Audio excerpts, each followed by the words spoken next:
voina chuan guitar lesson thar kan zir lenga voina kan zir tur chu TBC Zaithanpuia Pialral rammawi ti hla sakha Perhdan kan en don ne masabera chuan e in kan langa asanga di anhiama e chuan E7 hi kan hmang bokang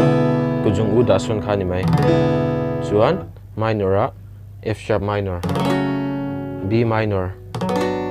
chuan B hi kan hmang bokang a ama ol samdan ka soyang khan ti point of me thei a ama sabera chuan a verse kan enanga a verse a hian chord progression hi pathum kan nei nga masabera chuan A F sharp minor D A kan strum dan tur hi hlawkpuin down up kan hmang a down up kan tianga khami ngai bu khang kan zom zelang down up down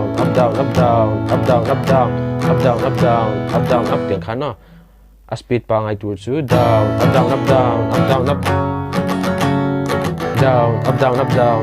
up ti khana speed pa ngai chu kalang a first progression hi kan sachinang a len rual zong te u indon vechin ti khana kalang o first progression chu second a chuan A F sharp minor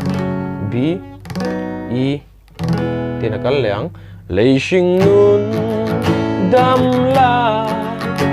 lungai akhan bi o lungai buai na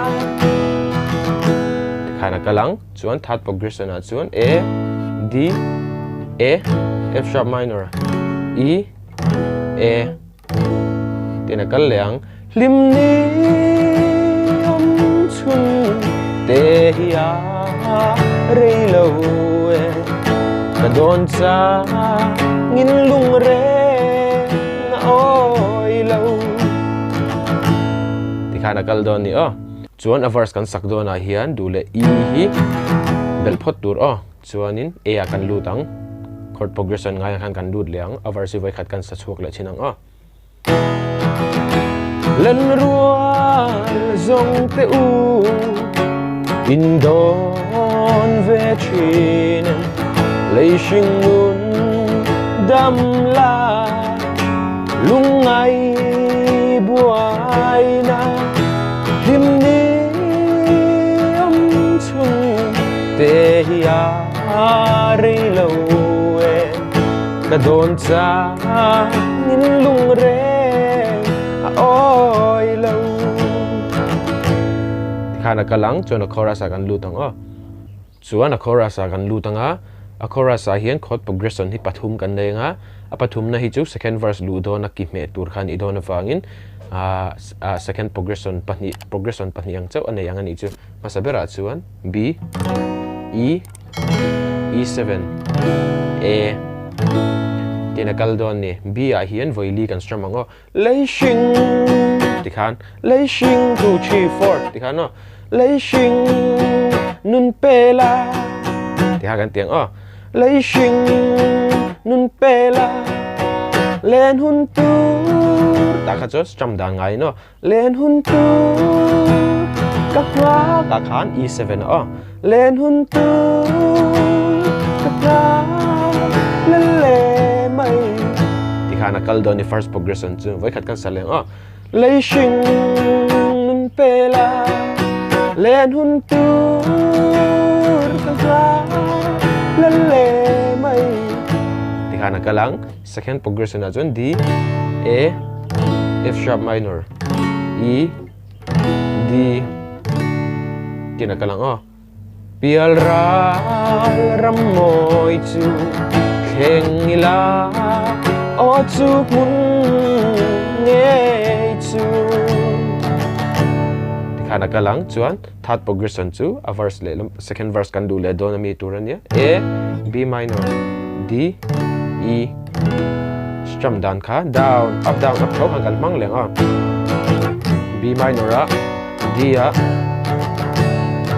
E so second verse a kan lut theyang ti khan a first verse a chorus ka salenga chon second verse a kan lut lang don ni tina kalang leishing nun pela len hun tu ka pa la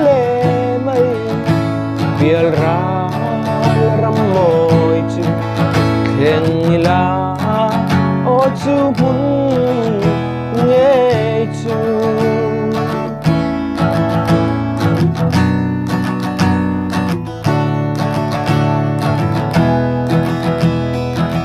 second verse up hoi lo partona lung lo tui doni lei shin nun ren hi don zai re lovi chen hu lung du zong te nen chua oi mo kan min to khom leang chorus lấy sinh nun pela lên hun tu ta lên lệ mây Pialral rammawi chu heng la o chu mun ngei chu chon third verse kan lu do na po khan A B minor D E kha kwal le ni mai ngei chu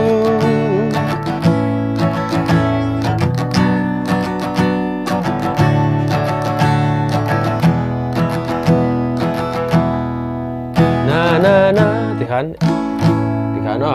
e changin third verse kan lut ko leng a verse nge I a chord progression ngai ve khana ko leng ole khati song kha tun tuma guitar lesson kan zir thei chuni sela he ke video chai ti a hlawkpui nei lo nei ve ni chuan khong ei mi lo like mi lo subscribe be don ya guitar lesson le peka kanin hula cheu don ya